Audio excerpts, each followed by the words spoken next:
नमस्कार, आप देख रहे हैं रघुकुल न्यूज, जहां खबरें मिलती हैं बिना किसी लाग लपेट के। सच, साहस और संस्कार के साथ हम लाते हैं आपके लिए हर महत्वपूर्ण खबर।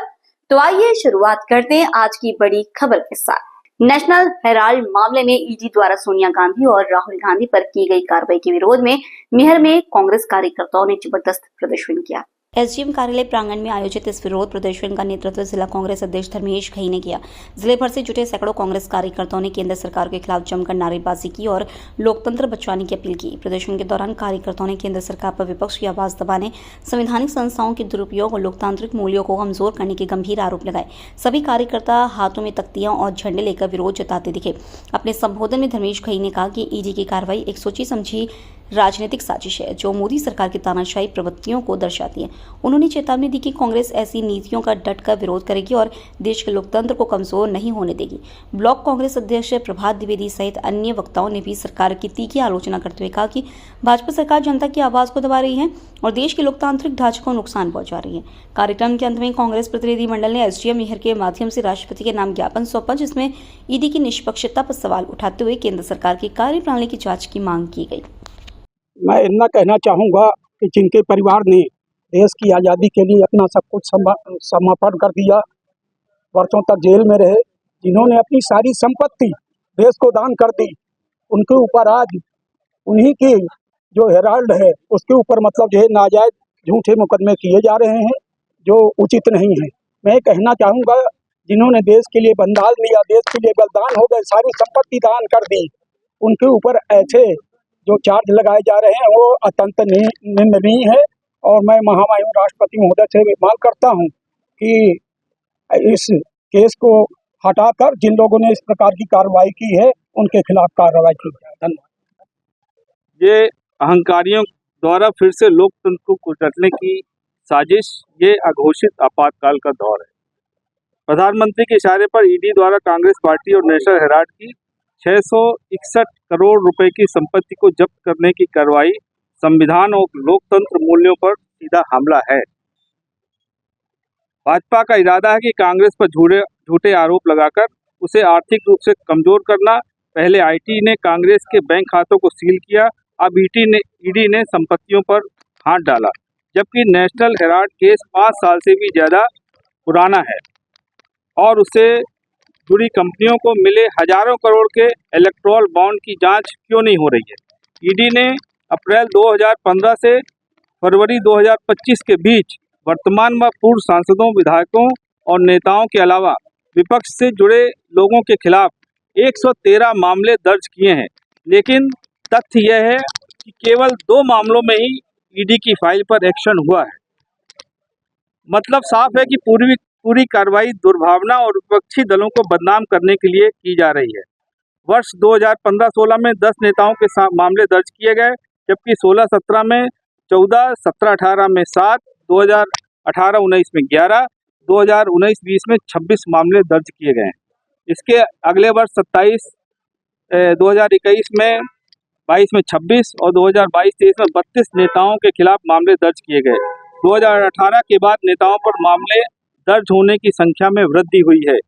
लोकतंत्र और संविधान में विपक्ष का स्थान और सम्मान सर्वोपरि माना गया है, लेकिन भाजपा राजनीतिक रंजिश से देश के प्रजातांत्रिक मूल्यों पर सार्वजनिक अपमान कर रही है। अब तो देश भी समझ चुका है ईडी और आईटी सेल सिर्फ भाजपा के राजनीतिक हथियार हैं, इसलिए हम न डरेंगे न झुकेंगे, सत्य की इस लड़ाई को हर हाल में लड़ेंगे। पहले जब चुनाव आते हैं सरकार को ईडी, आईटी एवं सीबीआई की याद आती है। अब बिहार के चुनाव होने वाले हैं तो नेशनल हेराल्ड केस में ईडी ने सोनिया गांधी जी और राहुल गांधी जी अन्य नेताओं के खिलाफ चार्जशीट दाखिल कर दी है। कांग्रेस जब अंग्रेजों के सामने झुकी नहीं, बैठी नहीं, तो अंग्रेजों के तलवे चाटने वालों भाजपा और आरएसएस के खिलाफ भी चुप नहीं बैठेगी। इसकी लड़ाई पुरजोर तरीके से कांग्रेस लड़ेगी। हमारे नेताओं के खिलाफ, राहुल गांधी और सोनिया गांधी के खिलाफ ये जो साजिश रची जा रही है, उसकी लड़ाई सड़कों पर उतरकर कांग्रेस लड़ेगी। इसके लिए चाहे हमको जेल जाना पड़े, चाहे लाठी डंडे खाने पड़े, चाहे गोली खाने पड़े, कांग्रेस का एक एक कार्यकर्ता मजबूती के साथ राहुल गांधी जी और सोनिया गांधी के साथ में खड़ा है। पूरी कांग्रेस एकजुटता के साथ इसका मुकाबला करेगी। दो शब्द। कांग्रेस के ऊपर लगातार भाजपा सरकार हमलावर है। जिस तरह से ईडी सीबीआई का डर दिखाकर केस दर्ज किया जा रहा है, इसके खिलाफ कांग्रेस मैदान पर क्या कहेंगे?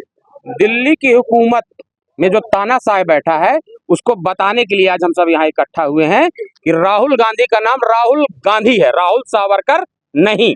डरेंगे नहीं, झुकेंगे नहीं। राहुल गांधी जी ने पहले स्पष्ट कर दिया था कि मेरा नाम राहुल गांधी है, गांधी है, गांधी है, सावरकर नहीं।